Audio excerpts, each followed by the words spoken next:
Manny Pacquiao. Nobody's ever comparing him to Pacquiao, bro. Nobody's comparing You him just to Pacquiao. said it 10 minutes earlier. Come on. Let's go. Why is he yelling? Why is this guy yelling? Let's get it on. Why is he yelling? I can hear you, bro. Because you just said it, di ba? I wouldn't No, have... I didn't say it. I said, on my point of view, kung nakikinig ka, bro, sabi ko, why are you babying all these fighters? Like the other guy said, the other brother said, he's already ranked number 5 in the world, bro. Gusto mo pa rin baby siya?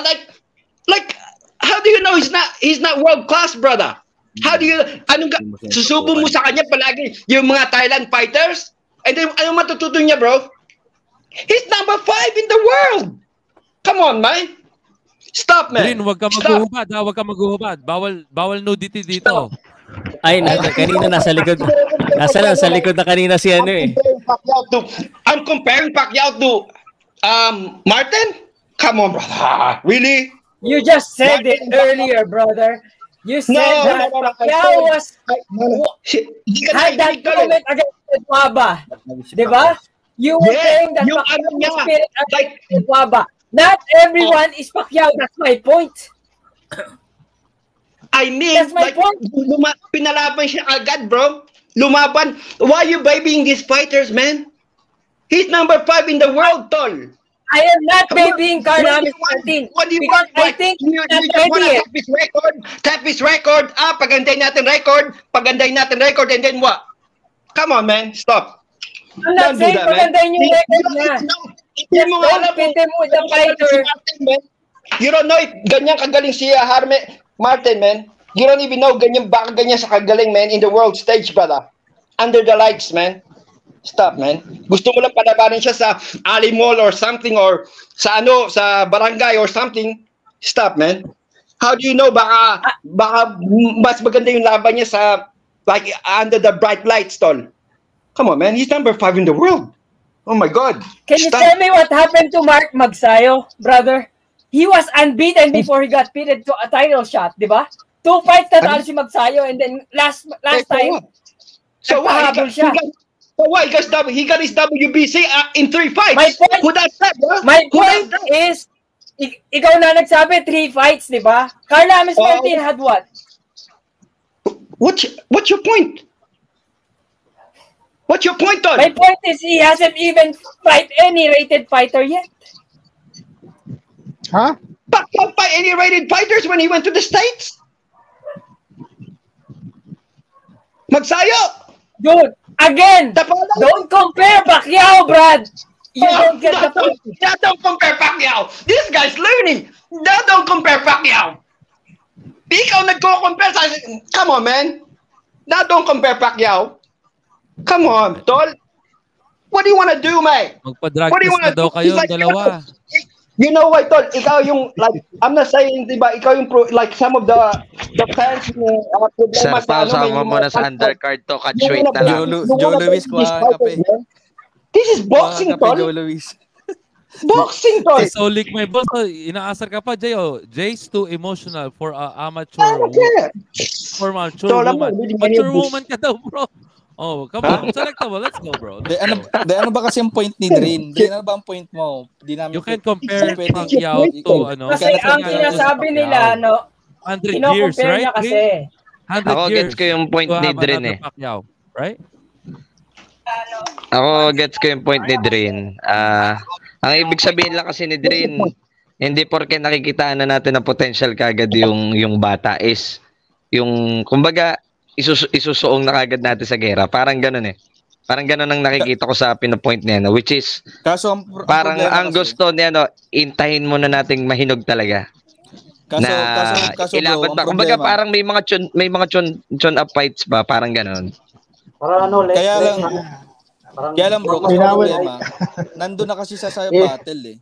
Yung pinasukan niya nandun na siya sa, kumbaga, pumasok na siya sa hot zone eh. Si Exactly. Martin. So, ang problema lang dyan, may di natin masabi kung ipapasok kasi mali mo, pangarap din naman talaga niyang umangat, di ba? Nasa hot zone na kasi siya eh. Nasa number 5 siya actually. Actually, number 6 si Rais Salim. Exactly, diba, bro. Rais Salim, number 6. Back number 5 si Carl Martin. He's gonna say no. Yung kasi yung point. Pero, Pero ano naman doon na tingin ko naman Drin, pwede naman kung wala naman siguro masama kung i-compare natin siya kay Manny Pacquiao ba or ano. Kumbaga, siguro ano lang naman tayo, fan lang din naman tayo. So kumbaga nakikita natin sa kanya na pwedeng maging ganun yung step niya, something ganun. Pero ang ano lang doon siguro issue doon is, yun, tama ka, na wag na muna siguro siya ilaban sa mga big fight talaga na pwedeng masira agad yung career. Pero kasi nandoon na siya sa hot zone eh. Pwede kasi talagang anytime mangyari sa kanya yung ganun. Possible talaga kasi yun eh, bro. What if yung rank Possible number 2 naman sa, sa WBO, gusto siya kalabanin, ano sasabihin niya? Sasabihin niya na I don't wanna fight you? Hindi naman gano'n, Jay. Hindi naman gano'n ang ibig sabihin ni Drin. Hindi dahil sa pinagtatanggol ko, ha? Ang ibig sabihin lang, wag kang kagad isong. Pero given the chance, syempre, sino bang hindi magagrab ng opportunity, di ba? Yep. If given the chance. Yun lang naman yun. Pero hindi ibig sabihin, hindi na totaling, kunyari, merong kinasang laban sa kanya na title fight. Why not? Diba? Uurungan mo ba yan? Siyempre hindi. Kumbaga, pero if given the chance naman na tune-up fights muna para talaga mahubog yung bata, then siyempre mas maganda yun. Kumbaga parang training ground pa rin siya eh. Diba? Pero hindi naman pinipigilan yung pag-angat ng bata. Hindi naman ganun. What does Pao say? Magpa-drug test May siya. comment lang ako.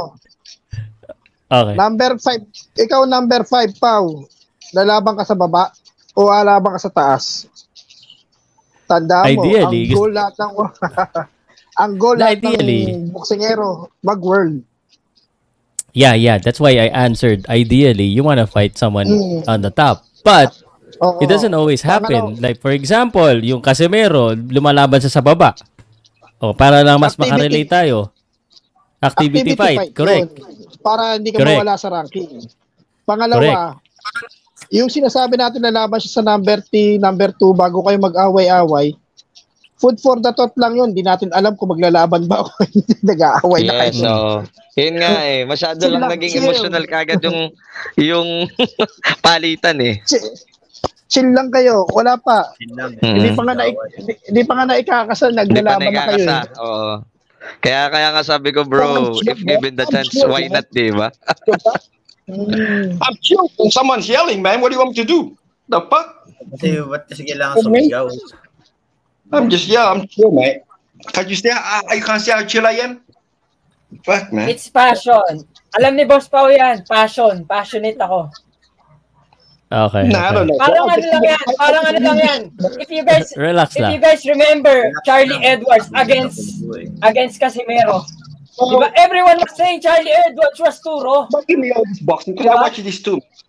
Fucking hell. Don't insult my intelligence with the bro. What's your point now? Chill lang.